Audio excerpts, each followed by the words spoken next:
অসমৰ খেতিয়ক ৰাইজৰ কাৰণে আহি গ'ল এক ভাল খবৰ, কাৰণ আজি 31 জুলাই আজি আছিলে ফচল বীমা কৰাৰ অন্তিমটো দিন।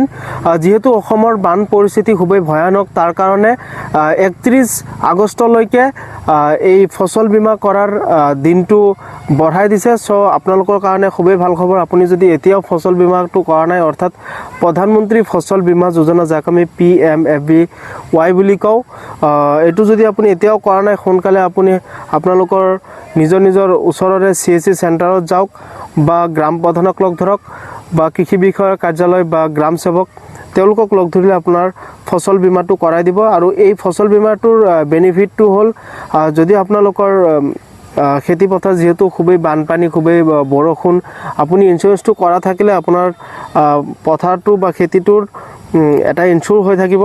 আৰু যদি এই বানপানী বা বৰষুণৰ ফলত যদি আপোনাৰ খেতিটো নষ্ট হৈ যায়, তাৰে আপুনি ফলস্বৰূপে তাৰে লামচাম কিবা এটা আপুনি চৰকাৰৰ পৰা ৰাজ সাহায্য, ভাল খবৰ আপোনালোকক দিলোঁ।